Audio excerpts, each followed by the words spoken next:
जय हिंद दोस्तों। आज मैं आपकी मुलाकात सुनील दत्त त्यागी जी से कराऊंगा। सुनील दत्त त्यागी जी जो कि गाजियाबाद पूर्व 30 वर्षों से वकालत कर रहे हैं और उत्तर प्रदेश बार काउंसिल का चुनाव भी लड़े हैं। नमस्कार भाई साहब, नमस्ते। कैसे हैं आप? बस सब अ, प्रभु की कृपा भाई है। साहब, सुनील दत्त त्यागी जी, और जब हम रोड पे चलते हैं तो देखते हैं कि कानों में लीड लगा करके युवा और सभी वर्ग के लोग प्लेटफॉर्म पर नजर आते हैं और ड्राइविंग करते हुए नजर। कुछ कहना चाहेंगे आप? इसमें जो है जनता को जागरूक करने की आवश्यकता है। पहले सबसे पहला तो परिवार, जो माँ बाप हैं, जो गार्जियन हैं, पहले तो उन्हें जो है अपने बच्चों को समझाना चाहिए कि भाई इस तरह लापरवाही करने से जो है कोई भी दुर्घटना हो सकती है। और किसी किसी का तो एक एक प्यारा बच्चा हो, वो इस तरह की लापरवाही में जो है अपनी जान दे देता है। पूरा परिवार उसको फिर झेलता है उसके गम को। सुनील दत्त त्यागी जी, जैसे कि 12 साल से छोटे बच्चों के हाथों में क्या मोबाइल होने चाहिए? नहीं, मेरा अपना मानना ये है कि 12 साल से कम उम्र के बच्चे को मोबाइल नहीं देना चाहिए। वो उसके लिए एक खेल हो सकता है, लेकिन उसमें जो है कि कुछ ऐसी आजकल साइबर उसमें आ रही हैं, वो उसे उसके जहन पर बड़ा नुकसान पहुंचा सकती हैं। अ, क्या इंसान को इंसान पर जल्दी यकीन कर लेना चाहिए? परखना चाहिए, एकदम तुरंत यकीन नहीं करना चाहिए। सुनील दत्त त्यागी जी, जब से देश आजाद हुआ है किसान आत्महत्या पर आत्महत्या कर रहा है। कुछ कहना चाहेंगे आप? हाँ, इसमें चूंकि मैं भी किसान परिवार का हूँ और मैंने खुद भी अपने आप खेती की है। मेरा अपना मानना है कि हमारे जो किसान भाई हैं, वो सबसे बड़ी उनकी प्रॉब्लम है कि उनकी बाजार पर पकड़ नहीं है। उनकी उपज का सबसे ज़्यादा लाभ बिचौलिए उठाते हैं। और सरकार, चाहे वो किसान नेता के रूप में उसमें एंट्री कर रहे हैं लोग, वो उन पर बिल्कुल भी उनका ध्यान नहीं है। उन्हें केवल अपनी वोट की राजनीति करनी है। किसान आत्महत्या करने के लिए जो मजबूर होता है उसके कई कारण हैं। एक तो किसान पे की जो आमदनी है, जो उसकी फसल है, जो उसकी पैदावार है, उस पर कुदरत का एक बहुत बड़ा वो है। किसान की फसल कभी भी ओलावृष्टि, अतिवृष्टि, सूखा, ये इस तरह की जो प्राकृतिक आपदाएं होती हैं, पहले तो उन्हें उनकी मार झेलनी पड़ती है। दूसरा जो कारण है, जो नए खाद बीज, आजकल जो है ब्लॉक स्तर पर जितने भी अधिकारी कर्मचारी कृषि विभाग के जुड़े हुए हैं, वो केवल और केवल अपने ऑफिस में खाना पूर्ति करते हैं। उनका कभी भी किसानों के बीच जाके उन्हें उनके अंदर ये अवेयरनेस पैदा करना, उनकी मिट्टी की जांच कराना कुछ नहीं करते, सिवाय तनख्वाह लेना और जो जो क्षेत्रीय नेता हों उनके उनके उनके काम करने, इसके अलावा कुछ नहीं करते। किसान को आज सबसे बड़ी आवश्यकता ये है कि उसकी फसल का बीमा फ्री ऑफ कॉस्ट होना चाहिए। और किसानों के भी वर्ग इसमें जो है बना देने चाहिए। कुछ तो ऐसे हैं जो इंडस्ट्रियलिस्ट हैं, उन्होंने खेती की ज़मीन खरीद रखी है और उनके आधार पर वो दिखा दें कि इतनी आमदनी होगी। जबकि एक जो औसत किसान है जिसके पास कम जोत है, आप उसकी हालत जाके देखिए ना, कि वो पूरे साल कर्ज में डूबा हुआ होता है और फसल का उचित दाम नहीं मिले जब फसल उठ के आवे, तो वो बेचारा क्या करेगा? उसके परिवार भी चलाना है, बेटी की भी शादी करनी है, दुनिया भर के और भी उसके सामाजिक कार्य हैं, कहाँ तक वो पूर्ति करे? तो इसलिए मेरा मानना ये है कि ये जो एग्रीकल्चर सेक्टर है, इस पर बहुत बड़े स्तर पर काम करने की आवश्यकता सुनील दत्त त्यागी जी, क्या पटरियों पर इंसान को ऐसे ही घूमना फिरना चाहिए? है। नहीं, रेलवे एक्ट बना हुआ है, पटरी पे बिना रेलवे फाटक के पार करना अपराध है। पटरी पे इधर उधर घूमना ये तो बहुत ही गलत बात है, नहीं घूमना चाहिए। इससे दुर्घटनाएं की संभावना बढ़ती हैं और जिससे रेलवे का भी बहुत नुकसान हो, आम जनता का भी नुकसान होता है। सुनील दत्त त्यागी जी, हमारे समाज में 2 साल, 3 साल, 4 साल, 5 साल के बच्चों के साथ गलत काम, यहाँ तक कि 60 साल, 65 साल औरतों के साथ गलत काम। क्या कहना चाहेंगे आप इस विषय पर? देखो, ये जो कुरीति आई है, मैं समझता हूँ कि इसमें हमारे जो आजकल ये जो टीवी है, मोबाइल है, ये इनका भी एक बहुत बड़ा योगदान है। और इस तरह की घटनाओं को शुरुआत में इस तरह पिक्चराइज नहीं करना चाहिए, मेरा अपना मानना ये है। इसमें समाज में एक बहुत बड़े जन आंदोलन की आवश्यकता है। इसमें हमारे जो एजुकेशन सेंटर हैं वहाँ भी, और सामाजिक स्तर पर अपने घर परिवारों में भी अपने बच्चों को उनको जो है बड़ा संभाल के और बड़ा देखभाल करके उन्हें अच्छी मतलब गाइडेंस मिलनी चाहिए, ताकि लोग इस तरह का विभीष काम ना करें। दूसरा, इसमें मेरा अपना मानना ये भी है कि जो ये माइग्रेशन है, लोग रोजगार के तलाश में बहुत दूर दूर से आते हैं, वो डिप्रेशन में है, किसी को रोजगार मिल नहीं रहा, किसी की आमदनी नहीं हो रही, वो पता नहीं डिप्रेशन में क्या क्या गलत काम करने पे उतार हो जाते हैं। तो मेरा परिवारों से तो यही आग्रह है कि अपने छोटे बच्चों का कम से कम ध्यान रखें, वो कहाँ जा रहे हैं, किसके साथ बैठते हैं, इस चीज़ का बड़ा निगरानी रखने की जरूरत है। पेरेंट टीचर मीटिंग के बारे में क्या कहना चाहेंगे आप? पेरेंट टीचर मीटिंग जो है वो फॉर्मल एक वो नहीं होना चाहिए कि एक फॉर्मेलिटी है, फॉर्मेलिटी पूरी करी और छुट्टी करी। इसमें जो है बड़ा सोचने का विषय है। आजकल शिक्षा जो है हमारे यहाँ उद्योग हो गया है। जो पहले हमारे, हमने तो खैर गुरुकुल में नहीं कभी देखा, लेकिन सुना है कि गुरुकुल में बड़ी जो वहाँ के नियम कायदे बहुत सख्त होते थे। अब क्या है कि यदि किसी बच्चे का कान किसी टीचर ने पकड़ लिया किसी उसकी गलती पे, तो एफआईआर हो जाती है। क्यों? अरे वो बच्चा, आपके बच्चे को वो मास्टर शिक्षित कर रहा है, तो इसका ये मतलब थोड़ी है कि तुम जो उसकी जरा जरा सी बात पे, बच्चा तो कई बार झूठ भी बोलता है घर आके कि मुझे टीचर ने, मैडम ने मारा। तो इन चीज़ों पर बहुत ही सोचने की ज़रूरत है। ये जो आजकल ये दुनिया भर के संगठन बना रखे हैं, ये इस तरह के संगठन केवल ब्लैकमेलिंग, कोई फीस माफ़ कराने का दबाव, इस तरह का काम करते हैं। ये गलत बात है। अभी आपने कहा त्यागी जी कि बच्चा झूठ बोलता है, हम्म। तो अब क्या सुझाव देना चाहेंगे आप? उसमें ये है कि सबसे पहला बच्चे का जो गुरु होता है वो माता पिता होते हैं। यदि माता पिता एक दूसरे के सामने अपने गुनाह छुपाने के लिए झूठ बोलते हैं तो उसका असर बच्चों पर जरूर पड़ता है। मेरा मानना ये है कि माता पिता को अपने बच्चों के सामने बहुत ही सजग रहना चाहिए, और वो झूठ ना बोले। इस तरह उन्हें अच्छी अच्छी कहानियाँ सुनावे, उन्हें बतावे भाई झूठ बोलने के ये दुष्परिणाम हैं, गलत काम करने के ये दुष्परिणाम हैं। तो जो पुराने जमाने में कहानियाँ होती थी, दादी नानी सुनाती थी, वो तो अब कल्चर ही खत्म हो गया है। सुनील त्यागी जी, आप पूर्व 30 वर्षों से वकालत में हैं। क्या वजह है कि हिंदुस्तान में केसों की प्रेगनेंसी बढ़ती चली जा रही है?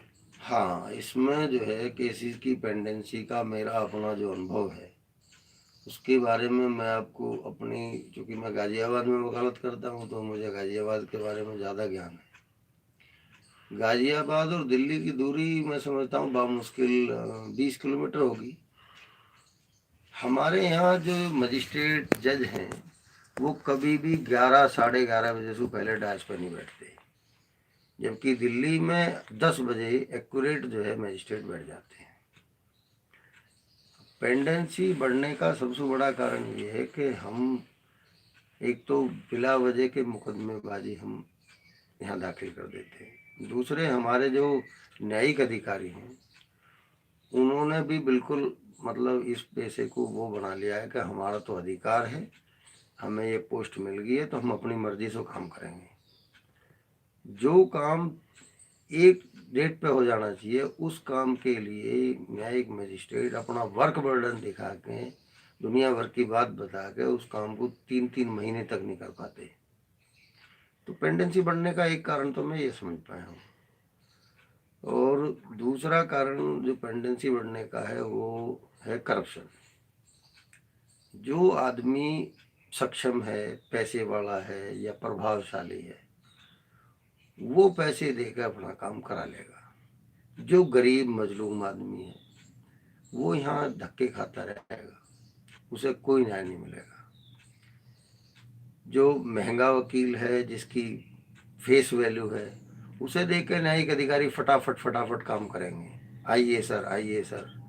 और जो बेचारा वैसा शरीफ वकील है, जो करप्शन में लिप्त नहीं है, जो अपने काम में ज़्यादा मेहनत कर रहा है, उसे तो ये इग्नोर करते हैं। अच्छा, ये कानून बता रहा हमें, उसका काम नहीं करेंगे, नहीं करते, आज जाइए, डेट दे दी 3 महीने की, जाइए। तो ये पेंडेंसी बढ़ने का काम तो हमारे जो है जुडिशल ऑफिसर साइड से ज़्यादा मैं मानता हूँ। दूसरा, हमारा जो बिला वजह की स्ट्राइक्स, ये भी नहीं होनी चाहिए। क्या कंडोलेंस होनी चाहिए? कंडोलेंस का मेरा अपना मानना है कि बहुत बड़ा परिवार है। कंडोलेंस में केवल जिस अधिवक्ता के फादर मदर या स्वयं अधिवक्ता, तो मैं समझता हूँ ज़्यादातर उसके जो निजी मित्र हैं वही लोग जा पाते हैं, पूरी कचहरी नहीं जा पाती उनके यहाँ। तो कंडोलेंस को इस तरह नहीं करना चाहिए। कंडोलेंस करनी चाहिए 4 बजे के करीब, 4 बजे कंडोलेंस करें और अपने होमेज पे करें, जो भी श्रद्धांजलि अर्पित करनी है वो श्रद्धांजलि अर्पित करें। सुनील दत्त फुल त्यागी जी, बुजुर्ग जो है कड़वा बोलते हैं परंतु सत्य बोलते हैं, क्या कहना चाहेंगे आप? बुजुर्ग अपने अनुभव के आधार पर कड़वा बोलते हैं। उन्होंने, क्योंकि उनका जीवन इतना लंबा हुआ है, उन्होंने सब देखा है, तो वो जो देखते हैं उसका अनुभव करते हैं, तो उसी आधार पर वो कड़वा बोलते हैं। हम मनी को कैसे सेव करें? देखो, मेरा अपना मानना ये है कि मनी सेव करना कोई ज़्यादा अच्छी बात नहीं है। मनी केवल अपने जो रोजाना के काम हैं, केवल उनके लिए हमें मनी का ध्यान रखना है। ज़्यादा संचय जो है वो भी अच्छी बात नहीं है। मोदी जी ने नोटबंदी की है, कुछ कहना चाहेंगे? मोदी जी ने नोटबंदी की, उस समय की परिस्थिति और जो उस समय का वो था, उस समय हमें लगा कि भाई ये जो पॉलिसी ये ठीक है कि इसमें फेक करेंसी खत्म हो जाएगी, ब्लैक मनी जो है वो खत्म हो जाएगी। लेकिन इसमें मैं सबसे बड़ा दोष अरुण जेटली और आरबीआई का मानता हूँ कि अरुण जेटली ने जब वित्त मंत्री होते हुए जब उसका बैंकिंग सिस्टम पे पकड़ नहीं थी, तो नोटबंदी इस तरह नहीं करनी चाहिए।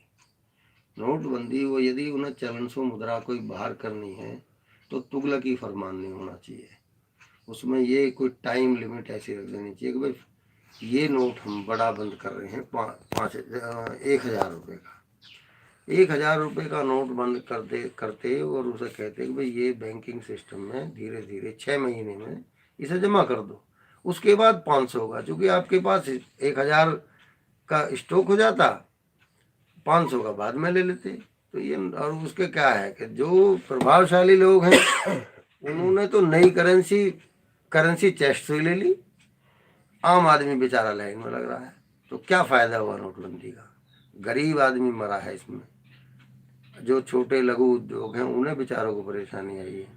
बड़े आदमियों की क्या परेशानी है? उनकी तो जो ब्लैक मनी है वो सब वाइट करवा दी जेटली ने और आरबीआई ने मिलकर।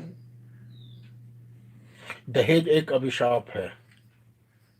दहेज अभिशाप है, सारी दुनिया इस बात को मानती है, लेकिन भारत में ये कुरीति है और ये आसानी से खत्म नहीं होती। इसे लोगों ने स्टेटस सिंबल बना लिया है, जबकि सबे पता है कि दहेज के सामान से कभी किसी की पूर्ति नहीं हुई, और ना ये कोई ऐसा सिस्टम है कि भाई मैंने इतना दे दिया है, मेरे से ज़्यादा कोई नहीं देगा। गिनीज बुक में भी किसी का नाम दर्ज नहीं हो सकता इस बारे में। तो दहेज नहीं देना चाहिए, ये बहुत अच्छी बात है, लेकिन सामाजिक मान्यताएं ऐसी बना रखी हैं कि लोग, कोई समाज के डर से, कोई अपने रिश्तेदार को डर से, उसे दहेज के इस कुचक्र में फंसना पड़ता है। बहू ही पुत्री है, क्या कहना चाहेंगे आप? यस, बेटी और बहू दोनों पुत्री होती हैं। बेटी दूसरे के घर जब चली जाती है तो वो उसकी पुत्री होगी, जब दूसरे की बेटी हमारे यहाँ आई है तो वो हमारी पुत्री होगी।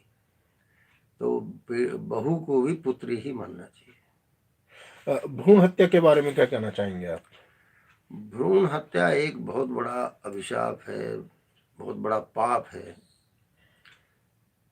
भ्रूण हत्या नहीं करनी चाहिए। अरे आजकल तो इतने साधन हैं, मेडिकल लाइन में इतने साधन हैं, तो आप ऐसी उस पर जाते ही क्यों कि भ्रूण हत्या की नौबत आवे। डॉक्टर हैं, नर्सेज हैं, उनसे संपर्क करो, उनके बारे में जो आजकल गर्भ निरोधन के वे हैं उन्हें इस्तेमाल करो। भ्रूण हत्या नहीं करनी चाहिए।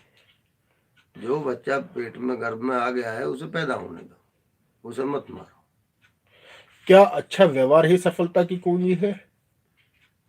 आजकल तो मुझे नहीं लगता कि अच्छा व्यवहार सफलता की कुंजी है। आजकल तो जो आदमी अपॉर्चुनिस्ट होता है, मौका परस्त, वो ही ज्यादा सफल है। आप समाज को क्या राय देना चाहेंगे, क्या संदेश देना चाहेंगे? मेरा समाज को संदेश में इतना बड़ा कोई संत नहीं, इतना कोई महात्मा नहीं, कोई इतना बड़ा विद्वान नहीं, लेकिन फिर भी मैं समाज को यही संदेश देना चाहता हूँ कि हमारे जो अपना समाज है उसमें केवल अपना अपना ही ना सोचें, पूर्व का भी सोचें। क्या हिंदुस्तान में वकील सुरक्षित है? हिंदुस्तान में मेरा मानना तो ये है कि सुरक्षित तो सारा समाज है। जहाँ तक वकील समुदाय की बात है, वकील पे हमला केवल तब होता है जब वो अपनी वकालत के इतर कोई दूसरे रास्ते अडॉप्ट कर लेता है। यदि वो केवल और केवल वकालत करता है तो उस पर मैं समझता हूँ कि दुनिया का कोई भी आदमी उस पर हमला नहीं कर सकता। सुनील दत्त त्यागी जी, आप काफी सीनियर अधिवक्ता है, जाने पहचाने अधिवक्ता है प्रदेश में। आप जो आने वाले जूनियर्स हैं, जूनियर्स अधिवक्ता हैं, उनके लिए क्या कहना चाहेंगे? हाँ देखो, जहाँ तक जूनियर्स की बात है, जूनियर अधिवक्ता को मेहनत करनी चाहिए। सबसे पहले तो जो बुक्स हैं पहले उन्हें पढ़ना चाहिए। अपने सीनियर का सम्मान करने पे ही कुछ उसे मिलेगा। कुछ आजकल मैंने देखा है कि कुछ जूनियर आते ही ये समझते हैं कि हमें वकालत की डिग्री मिल गई तो हम पे बहुत बड़ा कोई ऐसा तमगा मिल गया है कि हमारा कोई कुछ नहीं बिगाड़ पाएगा। तो मेरा जूनियर्स के प्रति केवल यही है कि वो केवल अपने दायरे में रहें, मेहनत करें और अपने सीनियर से सीखने की कोशिश करें और बहुत जल्दी रईस बनने के लिए गलत रास्ते ना अपनाएं।